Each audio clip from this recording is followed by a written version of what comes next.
So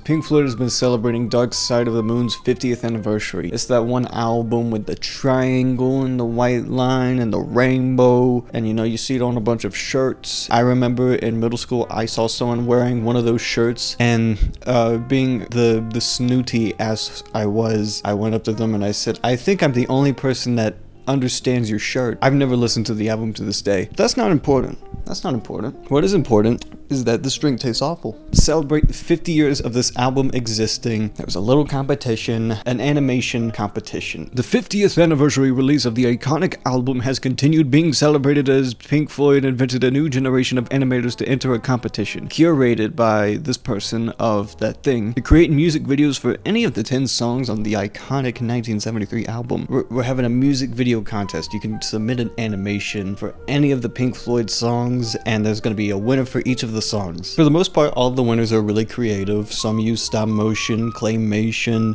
They try very unique and abstract tactics to express their love for Pink Floyd. There was one that is ruffling some feathers. That's hey, this. There was one entry that used artificial intelligence.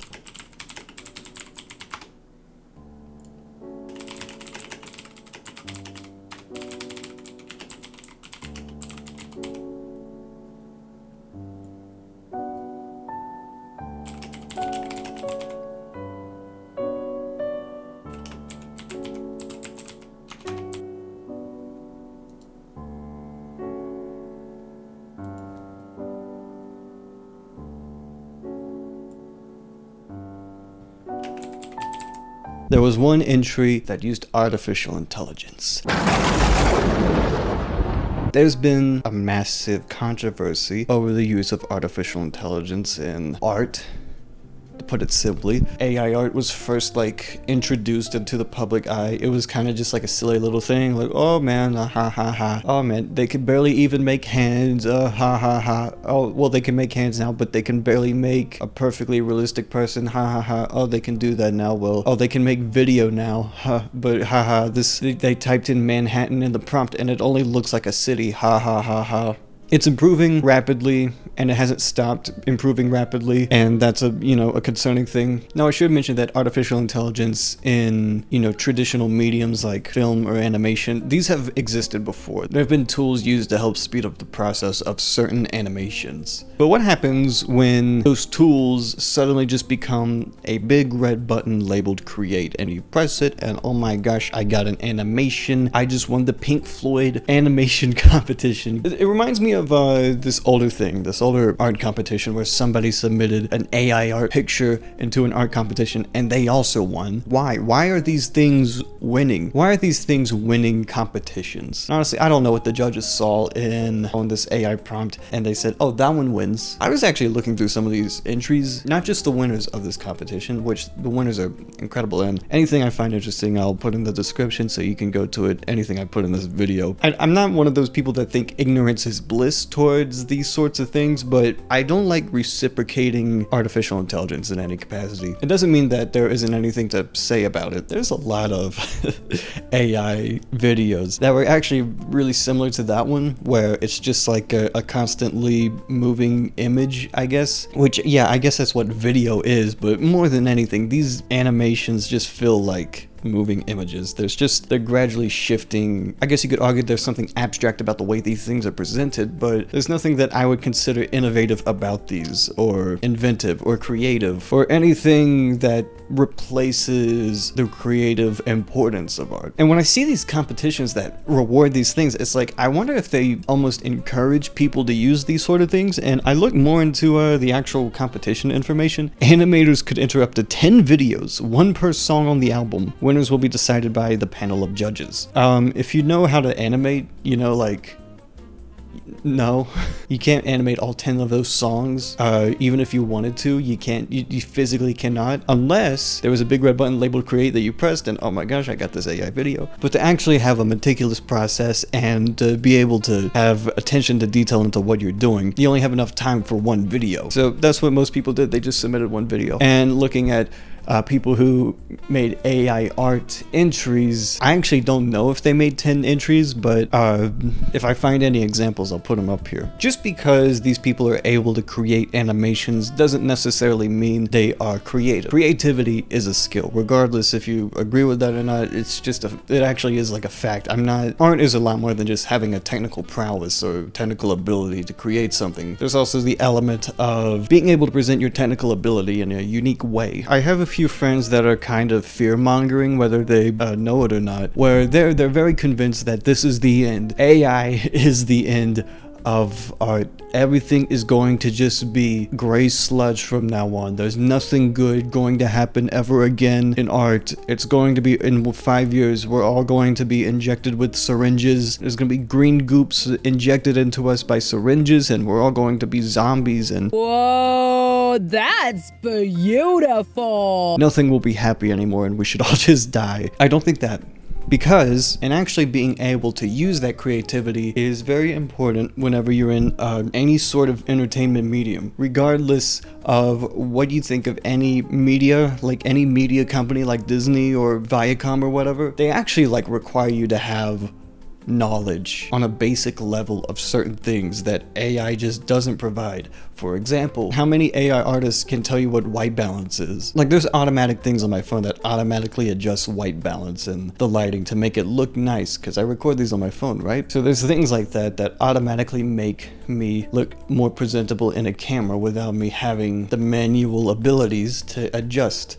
So there's already automatic adjustments towards certain things that help me just look like a better content creator than I actually am, because I'm not very good with the camera for the most part. There's just a certain level of understanding needed to create media. There's always the fear that AI is constantly getting better and better and better and better, to the point where, oh well, and there's no denying that you can entirely create things within AI. You can create a script, the video, the visuals, the music.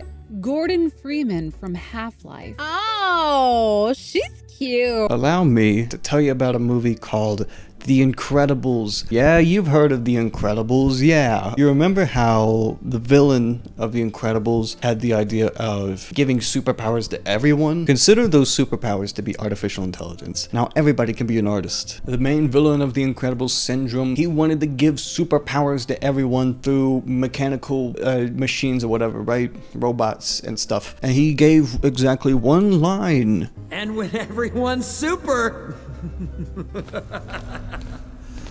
no one will be.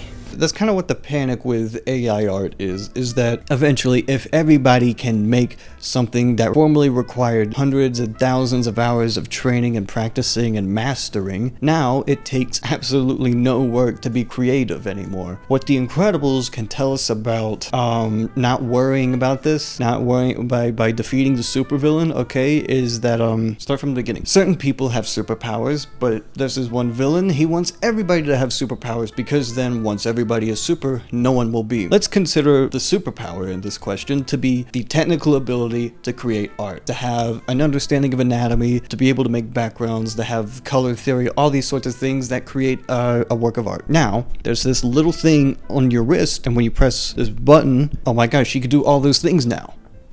Hey, look, that's a person. That's a person right there. I think what we can learn from The Incredibles is how the villain gets defeated. Let's imagine the villain is the AI art, okay? It's because he gets defeated by another thing with superpowers, more specifically Jack Jack. You know how Syndrome gets defeated? Through creativity, through the inventiveness of Jack Jack's superpowers. And when Jack Jack has all these inventive superpowers, that's when he's able to overcome Syndrome's evilness. Even though Syndrome has created superpowers for himself through technology, he's been so busy creating them that he doesn't know how to use them. He doesn't know how to use them properly. He can't even fight his own robots anymore. So that's really what I want to get out of this, is that even though AI might present itself as the superior technical alternative to creating art, even though it's not, it can't provide the same amount of creativity and attention to detail that normal artistic ability wants and demands. If you go to Disney right now and you present them with these 10 films, do you think they're gonna hire the guy that made the AI art? No, because he doesn't know how to, do anything else. Oh, hi, do you know how to make anything in 3D? No. Oh, do you know how to, use any software except AI? No. Okay, bye-bye. With these other artists, they obviously have a much more technical ability, but they also know how to use that in a creative format. So those are the people you want to make a movie or a TV show or like even like a short film. Another fear too is if companies can find a way to make money off of artificial intelligence with half of the work and half of this and that, they'll do it in a heartbeat, right? If I can find a way to make money off of this AI art stuff, I am going to do it. If they can find a way to increase their margin of revenue off of this AI art stuff, they're not even going to hesitate. There's not really a lot you can do. Even with the progress AI art has made within the so-and-so amount of years, there's not really the ability to be inventive with this stuff. And you could argue like everything is derivative of something, of course, you know, like we're the combination of all of our experiences and whatever, right? The human mind, yes, we're also inspired by other art, but we're also inspired by nature and social interaction. There is an overall dread that exists, I'm not gonna lie. We already have things that can imitate a relationship or things that can imitate communication with a person and stuff like this, but are we going to be able to combine all of these things together to really create a brain? Suddenly we have the epitome of artificial intelligence, having something with its own brain. Maybe there's just people blinded by progress, they don't stop to think about the end result.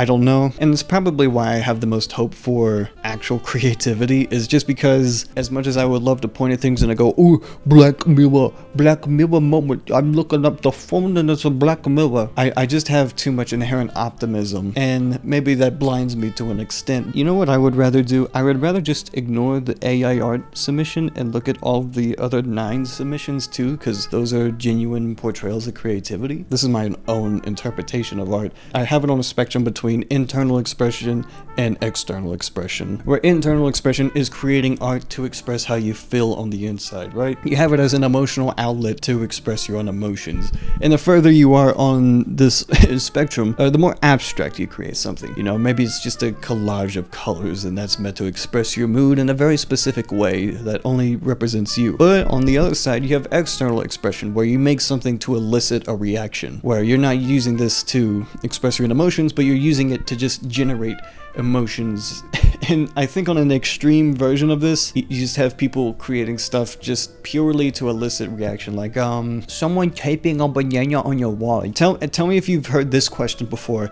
Is art dead? Is the banana on the wall dead? Is art dead because there's a banana on the wall? I think AI art can exist on both of these spectrums. On an extreme end, you have someone finishing a Keith Haring painting. Then on the inner expression, that you have someone sitting at a computer and they don't know how to express themselves and they go, give me a sad lady. They've created something that technically only they could have created. Actually, one of the better album covers within recent time is Lil Yachty's Let's Start Here. It was meant to capture that period in time in artificial intelligence where it was meant to look uncanny, distorted and ugly, and something that was meant to look artificial. There was an intent behind why that was made the way it was. And I think the album cover actually functioned very well with its intent. And you know, I find more objectivity in art than the average person does. To be honest, I just don't like reciprocating AI art because I know it's bad. I know most of this is like stupid, and if I'm going to criticize something, I'd rather criticize something that has the potential to be better. No, this is mass production. Do you see how many websites can just create AI art? Like, this isn't anything special, this isn't anything specific, it's only as good as its patents. So criticizing this stuff, it's like criticizing a cardboard cutout of a house, like for its architecture. There is no engineering, there's no ingenuity behind any of this. I don't want there to have the impression that there is, even if this stuff wins competitions. As far as I'm concerned, this stuff is only presenting itself in small doses and being rewarded in small doses, and if it wants to try being something bigger, if it wants to try increasing its scope and its potential for creativity, it can try. So overall, I don't know what the judges saw in this that they had to, there was other videos that were like cooler than this. I don't know what they saw in this that was so cool, and you can put music in the background and make it look, oh, space trippy odyssey, but no, like visually, this isn't telling me anything. This is like the lights that moved around those windows things. I'll pull up an example of what I'm talking about. That's what this looks like to me.